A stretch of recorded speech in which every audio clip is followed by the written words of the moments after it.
السلام عليكم جميعاً. أنا جداً سعيدة وممتنة بإطلاق بودكاست بناء الإمبراطوريات Building Empires، واستضافتكم معاي اليوم في الحلقة الأولى لهذا البودكاست. في هذا البودكاست أنا حبيت أنه يكون بودكاست أو حلقة مميزة جداً. طبعاً أنا ممتنة لله عز وجل اللي مكنني من السفر لكندا خصيصاً عشان أصور هذا البودكاست الخاص. هذا البودكاست أنا استضفت فيه شخصية مميزة جدا، شخصية عظيمة جدا، الأستاذة بيجي ماكول. هي عبارة عن مؤلفة وكاتبة، ألفت 23 كتاب. بالإضافة إلى ذلك فهي موجهة في العقلية والتفكير بطريقة مختلفة، مايندسيت كوتش. كذلك هي أم، زوجة، جدة، صديقة جدا رائعة. لكن نرجع لمحور البودكاست اللي هو بناء الإمبراطوريات. ليش أنا استضفت بيجي وليش أنا أصلاً يعني إلهام أني أنا أسوي هذا البودكاست؟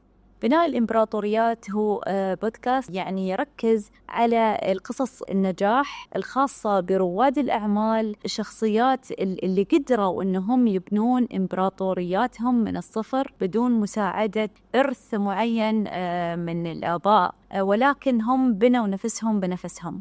الأستاذة بيجي أفضل مثال ممكن يكون لهذا البرنامج، لأن الأستاذة بيجي طبعا كانت بداياتها بسيطة، كانت من عائلة بسيطة جدا، وطريقة التفكير لهذه العائلة طبعا جدا مختلفة عن الأفكار اللي اكتسبتها بيجي لاحقا في حياتها.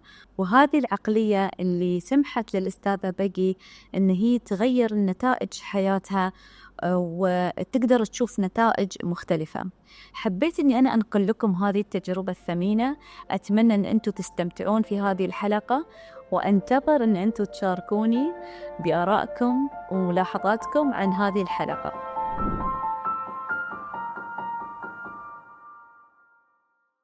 Peggy, thank you so much for meeting with me today and accepting to do this interview. The aim of this interview actually is to inspire the writers, the people who would like to change their mindset, mainly the people who want to take a step forward towards their dream life. So, Peggy, as a New York Times bestselling author, you also have published over than 23 book titles, and you have a lot of also programs. But now I would like to focus on the let's say in the writing and being an author. What drew you into the field of manifestation and personal development when you first started?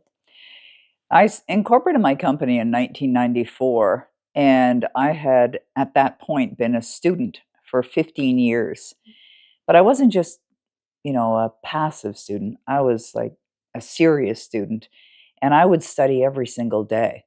And the reason why I got into personal development is because I realized that there must be a better way to live, because I was not living my life as a dream life. I was living my life in misery. So I had reached a point where I had made so many positive changes in my life. I wanted to help other people. I figured if I was in emotional pain and got myself out of it, then a lot of other people must be in some kind of a pain or struggle or whatever. So I made a decision that in 1994 I'm going to build a business in this industry, and I want to help other people because I got help and I turned my life around. So that was really the initial decision to get into the business. Amazing. Thank you so much, Peggy. And this takes me to my second question. What kind of advice would you give someone who really wants to do to write a book, Yes. but they have no experience in writing whatsoever? What kind of advice would you give them? Like they feel that they have a great idea, but they just don't know how to start. What are the steps that they can take? Yeah, that's a great question. And I think it's an important question because ignorance is not bliss when it comes to writing a book or publishing a book. When I wrote my first book, and at this point in time, I've released 23. When I had written my first book, I really assumed that if you write a great book, the buyers will come. Well, they didn't. And I didn't understand. So I was in a state of ignorance, not knowing. And so I went to this seminar in Los Angeles, and it was a seminar that was put on by a number of individuals who had created success in the book world, in the author space. And there was one speaker that was there. His name was Jerry Jenkins, and I remember him specifically. And in fact, we became friends after this event. And he said this. He said, if you're an author and you've written and published your book, whether it's self-published or published, 5% of your job is done. And I was like, what? And he repeated himself. He said, if you think you didn't hear me right, let me repeat myself. If you're an author and you've published or self-published your book, 5% of your job is done. And so by that point, I'm on the edge of my seat. And he said, you have to learn how to do marketing. And so you could have the best book in the world. And if you don't know how to do marketing, you're going to struggle. It's just the plain truth. So I feel every author needs to understand that even before they get into the game, because I see authors all the time writing books, releasing their books, but they don't understand how to market their book, or they'll do a post on social media and hope maybe some of their relatives might buy a copy, and they probably will, but that would be the end of it. You have to keep promoting and promoting and promoting. And of course, I do suggest write a great book too, because what you want is word of mouth. You want people to talk about your book. You want to write a book that people fall in love with, that they're excited to share it with their friends. Okay, so Peggy, what is the advice would you give to someone?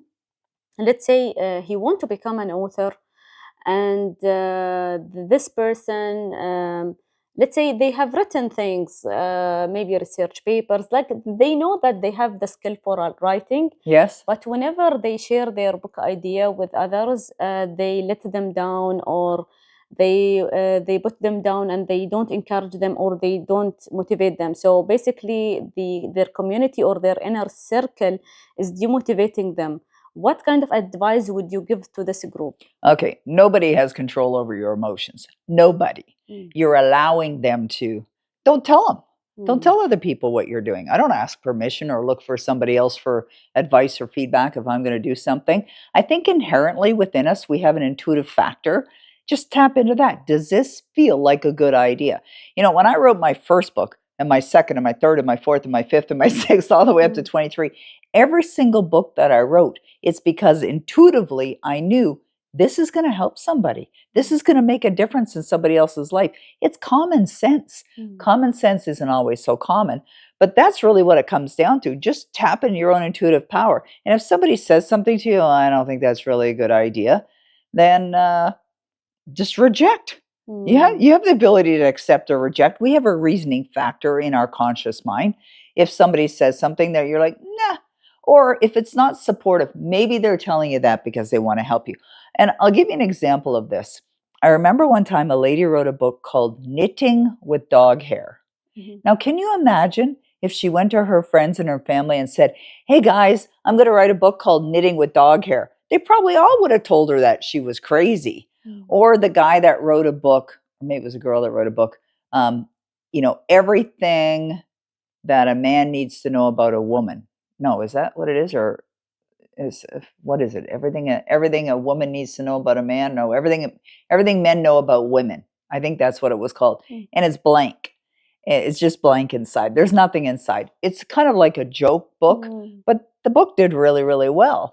I think about when Mark Victor Hansen got the idea to do Chicken Soup for the Soul. Let's just get other people to write the stories and we'll put them in a book. If he went around to people, in fact, he approached several publishers, I think 100 and some odd publishers, and they rejected him. But that book has gone on to be the biggest selling series of books in the history of the world. Yeah, billions of copies sold, and they are in the Guinness Book of World Records. So you got to be cautious, when you're asking somebody for advice or whatever.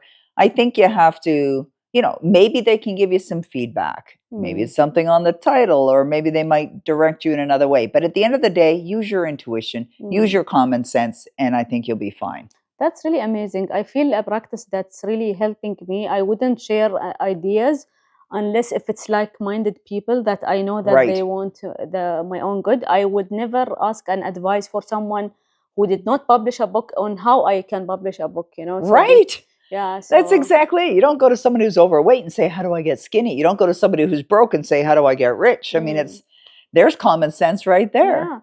yeah. So Peggy, also I want to ask you, like you have written around 23 titles. What was your experience like? Can you share with us, for example, from your first book till the last one, what kind of experience? Because I'm sure, like let's say if I written a first book, the second book maybe I learned something that I didn't do in the first, and Oh, so totally. what were like the key learnings that Yes. you took through all Yeah, of I think it depends on whether you're writing fiction or nonfiction. So I'll give you a couple tips in both. If it's fiction, then you have to write, or I suggest you write in a way that people can see it in their mind, Mm, right? So descriptive. You have to write it. You have to be a storyteller that engages people. The thing to keep in mind with the book is you want to grab the reader's attention and you want to hold it. You want people to get to the end of the chapter and go, oh, I can't wait to find out what's going to happen in chapter 2. mm, And then they finish chapter 2 and go like, I can't wait to read chapter 3. mm, And then you want them to like, wow, like to be impacted by mm, that. With nonfiction, storytelling is still really good because it's not just, advice. Give me an example. Tell me how you use that technique, how you applied it in your life, and how that made a difference. So that would be one way. Other suggestions for nonfiction authors would be you can use your book also as a lead generator. Like you can talk about clients that you work with. So what does that say? Oh, this person must be a mentor. They must mm, help people. So you plant seeds. Or this individual that went through one of my programs and they have programs. mm, And then another thing that you can do is like I love to be in a spirit of service. Like I'm always thinking of how can I serve or how will I serve better today than I did yesterday. And what you can do in a nonfiction book or even fiction book too is lead people back to your website or mm, back to your online presence so that they may follow you or sign up to be a subscriber to your newsletter or to, receive information from you. So that is a very valuable thing to do. mm, But whether you're writing fiction or nonfiction, you got to keep in mind your book has to have great content. It mm, has to be engaging. And again, this is common sense. Like when I read my first book, if I thought for a moment this was boring, I'd fix it. mm, Right? Now, I had my sister review the book for me when I had written the first one, and she actually reviews them all the time. And if she, notices there's something where either her interest dropped off, or I don't think you really need to say this, or maybe add another example here that helps the reader understand how you can apply this, then sometimes working with somebody like a mm, coach mm. can also help you construct a really great book. Okay, that's amazing. That's great advice. And also, it's good that, like, since you through your books, you try to add something new. Like, okay, I'm going to introduce people to my website. I'm going to Yes. do so. It's really good. So Peggy, as you know, I'm one of the members at the Epitome Author Program, which you have created actually to help also authors or people who Yes. would like to become authors. And there was actually one of the questions that was asked by one of the participants. I think it's Veline, and she was asking you about a description of your first book launch that you have done. Yes. If you can just reshare this experience with us today, and generally, like, I want you to explain how you planned it and how did you feel during the planning of your first book launch, Mm. and how what are the advice would you give to authors who already maybe completed their books and want to do something similar. Yeah, for sure. I find that when authors have completed their book, they want to celebrate, right? It's an accomplishment, it's an achievement. I mean, you wrote a Mm. 300-page thesis, so there's a lot of work involved, right? And Yeah. so, I decided I want to celebrate. But I've done several book launches. So what I'm going to do is I'm going to suggest some advice, what I learned along the way, because this will help somebody. I discovered along the way that if you're going to bring a group of people together, you can expand it into not only be the book launch, but perhaps get some sponsors or other people there that could help enhance the experience. So I did a book launch once and I had sponsors come. and sort of set up in the ballroom, like a bank, as an example, a fitness center. They weren't necessarily competitive kinds of businesses. They were all sort of unique types of businesses.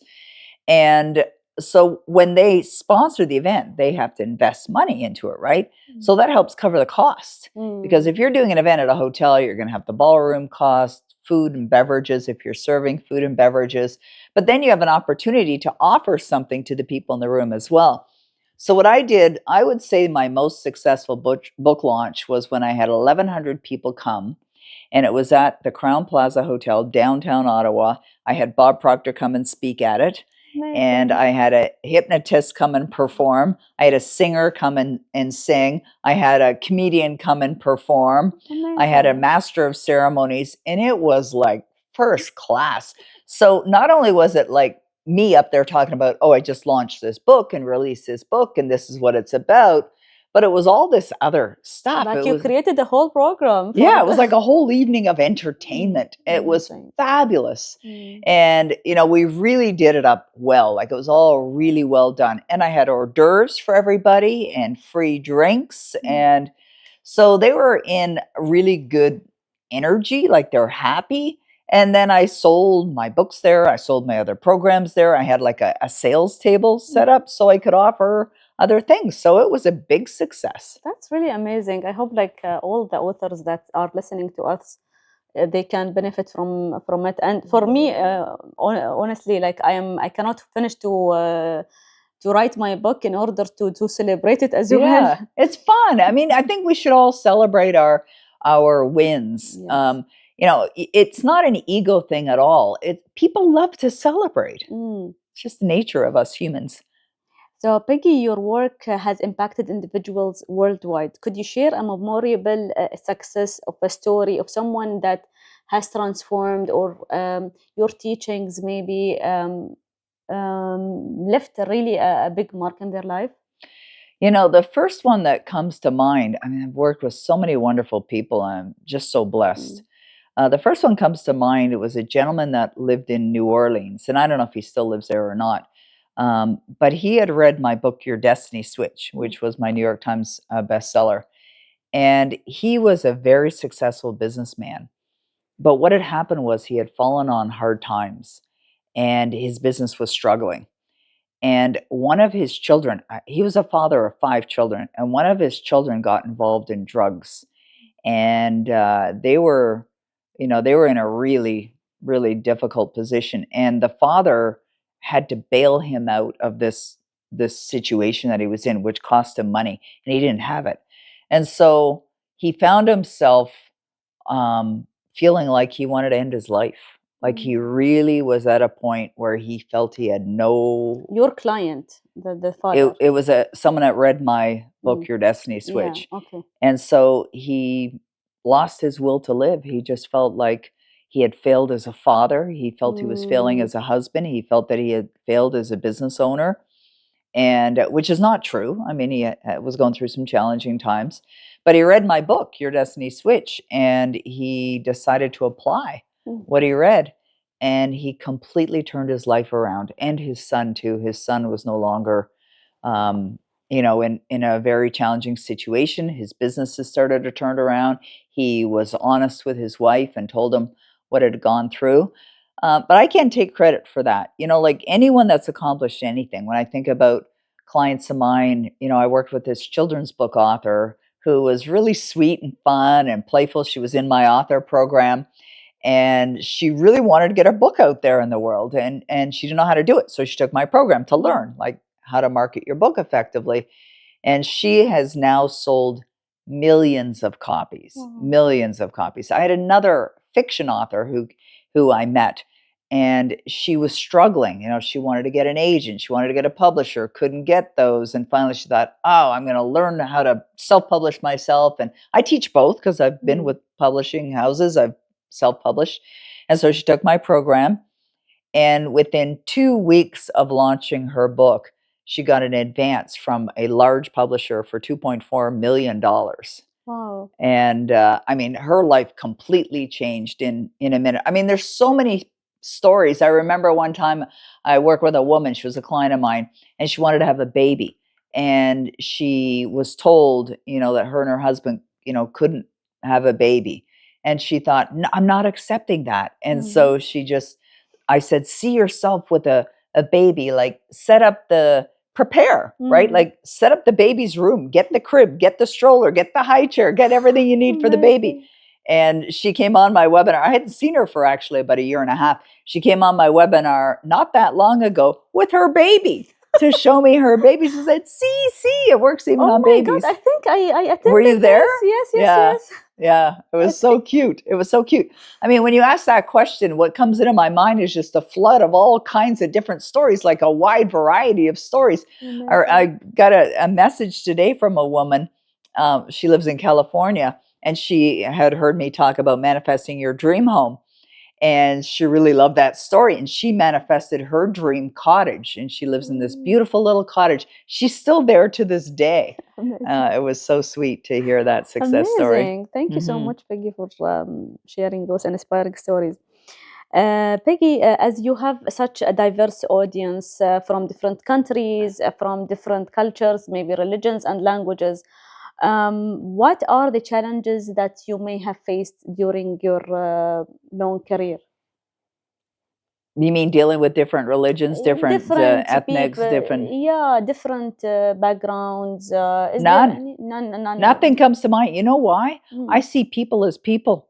I know we're all the same. I don't judge anyone. I love everybody. I just relate to people, no matter who they are, where they are, what they come from, what they believe, what they don't believe. Like I just understand humans. I understand our nature. And I feel, to some degree, we are all the same.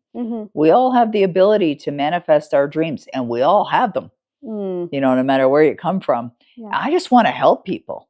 I would go to the ends of the earth, to help people. I've traveled the world and spoke at different events, in different parts of the world. And I've discovered that we all want the same thing, improvement in our life. We want to change our life for the better. We want to manifest the things. Like we come here, we're born on this and into this world. And, it's not a trial run. Like, this is it, man. Like there's a lot of people that just sit back and they're like, hope that, things get better, and they're doing nothing about it. Or there's some people, I'm not judging at all. I'm just saying this is the way it is. And there's some people who sit back and say, well, it's God's way. It's the way it's supposed to be. And it's like, okay, well, if that's what you believe, that's what you're going to create. But then there are other people who are like, I'm just happy with my life the way it is. And that's fine too. I'm not expecting everybody to be like me. I just honor and respect everybody for who they are. Okay, that's amazing. So Peggy, what kind of challenges maybe you have encountered through your, let's say, since you started working as a mindset coach, since you have all these programs to help people, what are the key maybe challenges that you have encountered? I would say, again, nothing comes to mind. So, but here's one. And I would say this was probably in the early days of starting my business. And the challenge was within my own consciousness. It was listening to the old version of me, or the old paradigms or old belief systems, saying things like, who do you think you are to be out there speaking about success? You wrote a book. And so you see, we all have it's a duality, right? We have two sides to us. And, there's going to be one side that's going to be wanting to hold you back and pull you back. And that's just old paradigms, old belief systems. Then there's another side that's going, yeah, go for it, like the cheerleader kind of thing. And so in the beginning, I remember having those thoughts of, who do you think you are? Like, you're very well educated, very well educated. I barely made it through high school. I did not like school. I did not want to be in school because I didn't want to learn what they were teaching. I didn't see the relevance. Like, how's this going to help me in my life? I'm not saying there's anything wrong with it. I'm not saying there's anything wrong with it at all. So please don't misunderstand me. I think this was my problem since secondary to high school. I couldn't even figure out what was I supposed to do, but I had to do it, you know? Right, yeah. So you were a good student, but I was a brat. I was sitting in school going, why do I have to learn this? And I'd be like bolting out the door, like, I don't want to learn it. Mhm. And consequently, my grades reflected that. You know, my grades were pretty poor, but I didn't care. I didn't care. So when I got into the study of growth, of personal development, of professional development, that I cared about. Then I became like master student. I very likely have PhDs, you know, in that. And you know, mindset, yes, yes. right? And mindset stuff, because I love it. Like, I'm passionate about it. Like, as you know, I mean, we've invested some time together. Like, if I've got some free time, I'm plugging in an audio, I'm listening, I'm reading a book, I'm just in love with the materials. And so I found that, I think the greatest struggle has only been within my own consciousness in the early days. You know, now it's maybe it's, I would think that there's sometimes I have thoughts of, I should be investing more time with my family, like my husband. He's retired. And he retired 15 years ago. No, more than that. He retired 16 years ago. And he'll go out and play golf. I know how to play golf. I don't play golf. He'll, go visit, his friend, go on a few days, go on a tour to visit. And I stay home because I have a webinar to do, or a class to prepare for, or a client to meet, or something like that. And so lately, the challenge that's been on my mind is, how do I switch gears to invest more quality time with him? Yeah, with family. That's amazing. Yeah. So Peggy, you have a lot of programs, mindset programs. I'm sure because I am registered in all of them. But I want you to, one of the things, one of the programs you have created is called Skipping Levels. Right. The first question I want to ask you is, how did you come up with this interesting name? Yeah. And what are like the objectives you set in your mind to create this program? If you can just share with us your experience creating this program and some of the results that you have seen came out from this program. I love this question. I really love this question. I love it because you're bringing the whole, how did this thing come to be, idea back into my mind. So a few years ago, I was thinking about, I'd like to have a quantum leap in my life. Again, I've had many. And I really believe that quantum leaps, which are skipping levels, comes from a decision. You make a decision that you're going to make a change, and it could be massive, right? I think about what Napoleon Hill said when he said, no more effort is required to aim high in life, to demand abundance and prosperity, than is required to accept misery and poverty. Because if you think about that statement, no more effort, no more effort. So if you're going to go for a goal, go big, baby. Like, just go for what you really want. So it was summertime, and I was thinking, I'd really love to, experience another massive shift in levels. And so I made the decision. And then I thought, well, if I'm going to do it, I think I'll bring along a whole bunch of people with me. I'm going to create a program. And that's where the idea came from. I just thought, was this your first program? Was it my first program? Yeah. It was, you mean first program ever, or? Yeah, like the creating, like, did the Power Life script come first? Oh, no, Power Life script came long, like years and years ago. Okay. Skipping Levels, I created in like 2020. So not that long ago. Oh, okay. Yeah, not that long ago. And it was because of that. I decided I'm going to have a quantum leap it myself. Well, what the heck? I'm going to bring people along for the ride. So then the creation of the program came down to, what do I need to deliver to them that they could have one? Because I know what it takes, because I've had Skipping Levels experiences in my life. And I just like the name. Skipping Levels came to me. Went looking at GoDaddy, is the domain name available? And it was. Grabbed it, and that's where the name came from. So what it covers off is, what do you need to know and understand and apply? Because I'm all about know, understand, apply. It's not enough to know this stuff. You got to understand it and apply it if you really want to get the results. In fact, you don't even have to understand it, just apply it. So that's what I did. I just sat down and I thought, what do they need to understand? What do they need to know? And how can they apply this? And that's how I designed it. That's amazing. Family seems to play a significant role in your life. Oh yeah, priority number one. How has your role as a wife, mother, grandmother influenced your work and approach to success? They are my inspiration. My family is everything to me. Everything. I've been very blessed, like really blessed. You've met my family. I haven't met my son yet, but very, very blessed. And I'm a giver. Like I love giving and helping people. And I love helping my family. When my son was 18 years of age, he had, he'd been 18 for like 3 months. 1, 2, 3. Yeah, 3 months.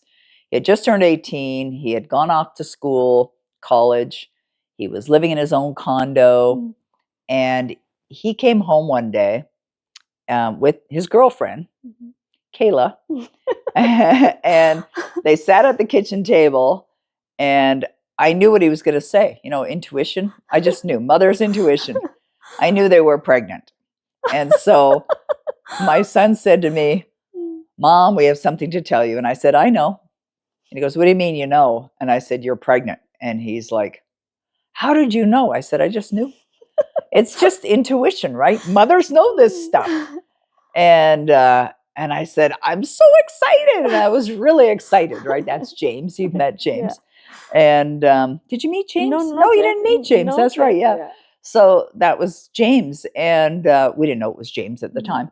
But anyways, I was so excited. And my son said to me, he said, you are the only mother of a teenager who's actually excited that her child is having a baby.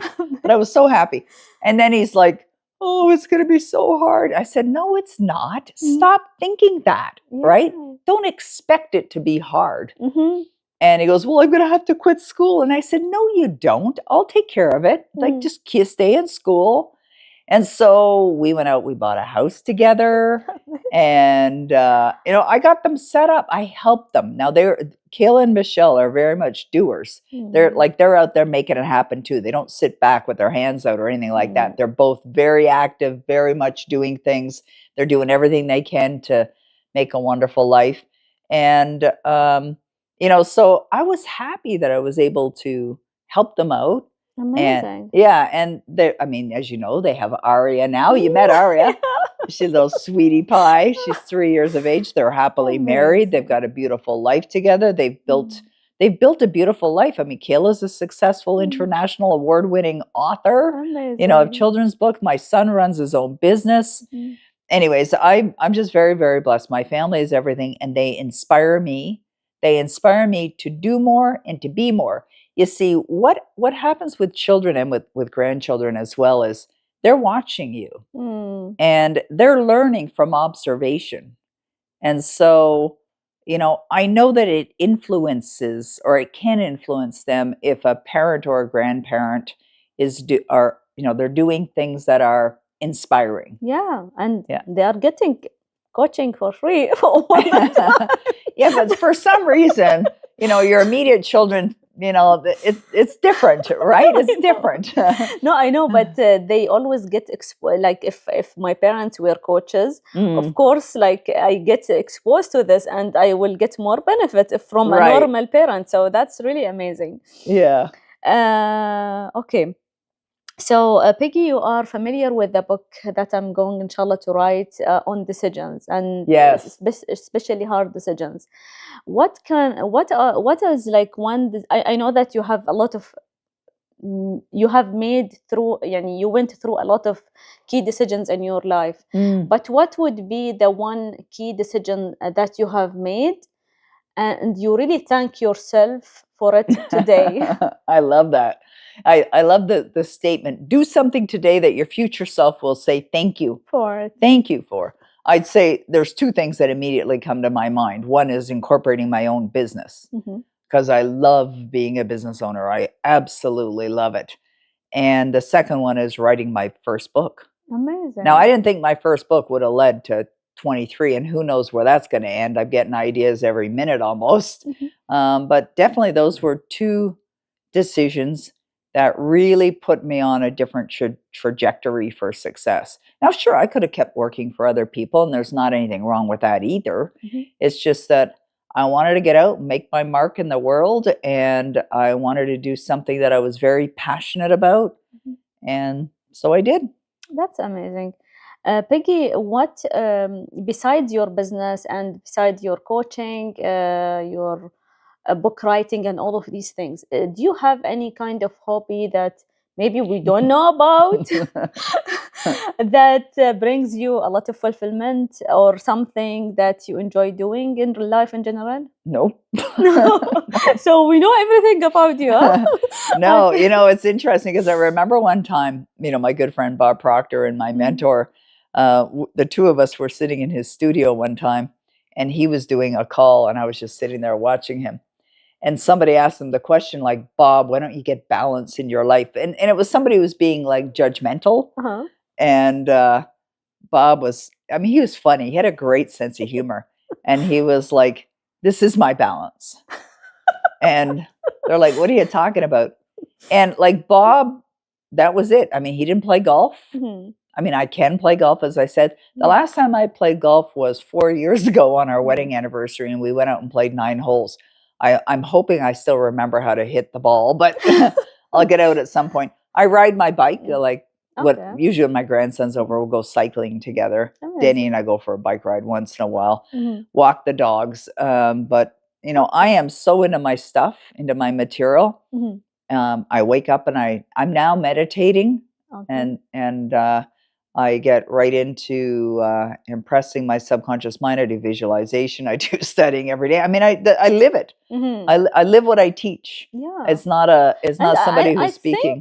I think it is a balanced life. For example, if we compare here to Dubai, I think for me, for example, one of the things that I cannot get rid of, I don't want to give it away, is 1 hour of doing an exercise.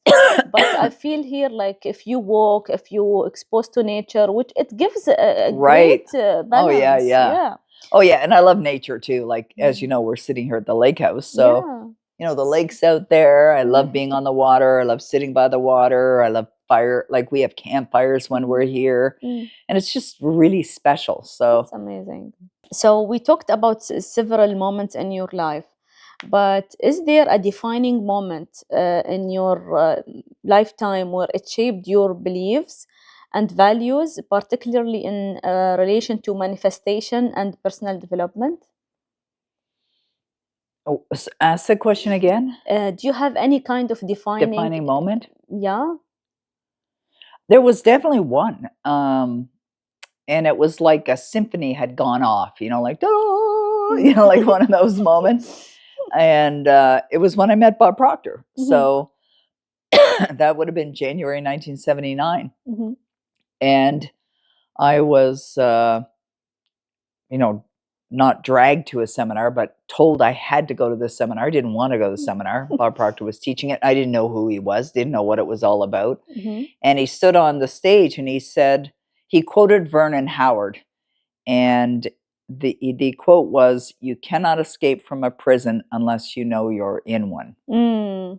That was a big defining moment for me, because I had put myself in a psychological prison of my own making. I didn't even realize I was in one, and didn't even realize I did it. And I was completely ignorant of all these studies. So Bob helped me understand all of that. Bob made a big, big difference in my life. Talking about Bob Proctor, you have known him for ages, and for a long time he was, as you mentioned, mentor and friend. I'm sure that this relationship between a mentor and have a lot of impact, a lot of memories, and all of these things. But what are, let's say, maybe the best advice that Bob Oh, yeah. given you, and you still remember it. Oh, yeah. The best thing Bob ever told me, and it is so clear to me, this was the best piece of advice I've ever learned from Bob. And that is, you don't have to know how. Amazing. You don't have to know how. You don't have to know how you're going to get to your goal. You have to, see yourself there. You have to set the goal, see yourself there. You do not have to know how. That's the universe's responsibility. That's a tough one for a lot of people. It's a real challenge to let go of the how. Because what happens, and I've seen this as well, and I've seen it in seminars, is that people want to know how, especially if you're a real doer, and I'm a doer. I like doing. And so you have to have the blind faith. You have to believe that it will happen. You don't have to know how. And quite often, the way that it shows up is a surprising way. But like one of the things also I always tell my clients is that you have to have the intention. Yes. And you will get the help that you need through the, like you have to, the intention is two parts. Is the desire within you, but coupled with action. Yes. And then you will see the help is coming from everywhere. It's not like just you don't know how and you don't do anything about it and expect it to happen, or have maybe the intention, the desire, but not work on it. Oh, yeah. You can't just sit back on your bum and... The new book? Oh, yeah, that's right. What did we decide it was going to be called? Move your bum. Move your bum. That's right. I remember one time, speaking of that, I remember one time I was doing a radio show, and I had a radio show for a while, and I had a guest on my show by the name of John Asraf. John was also a student of Bob Proctor. And we were talking about the laws of the universe, the law of cause and effect, the law of gestation, the law of vibration, like all the laws. And I asked him, I said, John, what's your favorite law? And he said, oh, that's easy. It's the law of Goya. And I'm like, the law of Goya? I didn't know what the law of Goya, I'd never heard it before. And he says, there's all these laws, that are in play, but this one is really important. It's the law of get off your ass. That's amazing. Very smart. I thought about writing a book called The Law of Goya, but that's get off your bum. Amazing. Isn't that funny? Yeah. Okay. So Peggy, what kind of projects or collaborations that you wish, that you are working on it now and that you wish to share with us today? Oh, well, I would say, something that's really, really exciting is the announcement that we just made about my Savvy Wisdom trilogy, which are my fiction books. I've written 3 fiction books, Savvy Wisdom 2, and then Savvy Wisdom from Beyond. And they're being made into a major motion picture. Amazing. So that's very, very exciting. So everybody needs to get a copy of those 3 books and read them and tell all their friends, and then buy copies for all their relatives. So that's exciting. That's that's what's going on. That's amazing. I mean, I'm still, I'm very, very involved in all my programs. Skipping Levels is very active. Many other things. I'm also doing something new, fairly new, with my good friend Phil Goldfine. And I met Phil at one of my seminars. He was in the audience.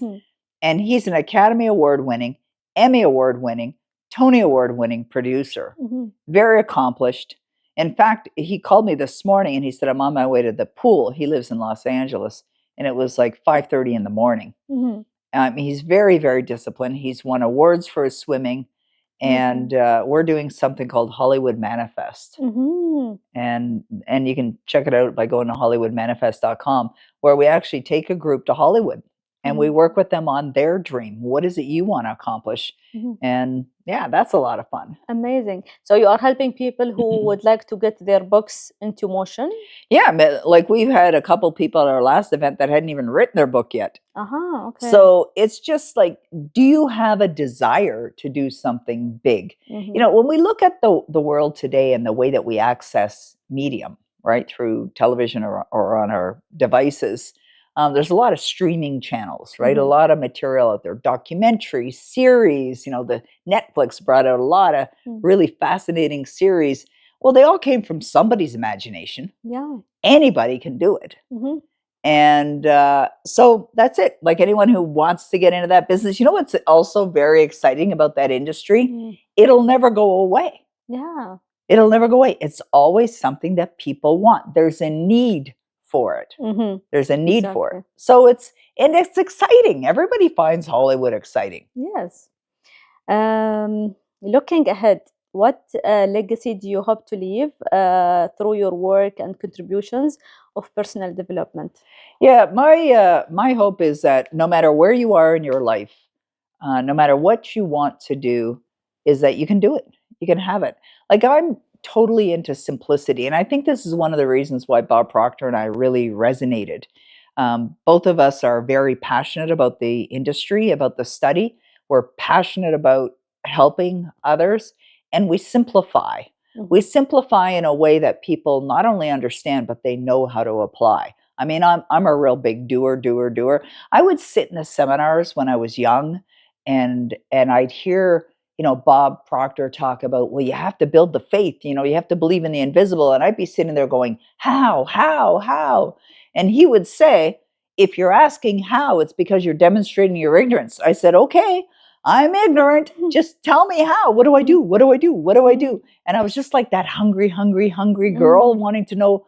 And so, part of the challenge was relaxing in the knowing. This is what I, teach people now. I mean, there's a sign on the wall over there, relax, right? Yeah. Now it's all about relax in the knowing. So my desire is to help people shave off years of effort that can be like a squirrel on a wheel just going around. Because that's the way I was for a while. I just don't want people to have to go through that. I'm going to tell you exactly what you need to do. Quantum leap. Yeah, have a quantum leap, and you don't have to struggle, and you don't have to go like incremental, like little subtle changes. You can make massive changes, and you can do it like that. That's amazing. Thank you so much, Peggy. We reached the end of our interview. Is there anything that you would like to maybe advise or comment on? Yeah, just, study. I mean, you're a great student as well. I love that you're here. I love that you flew all the way to Canada to do the interview. Now that's sacrifice right there, right? Like seriously, one of the principles to success is what are you willing to give up to get what you want? Now I'm not talking about giving up a body part or, something like that, or things that are important to you, but there are sacrifices that we have to make. I mean, the truth is this: successful people are willing to do the things that unsuccessful people aren't willing to do. That's you. I love it. Yeah. Thank you so much. Thank you so much, Peggy. My I really pleasure. appreciate it.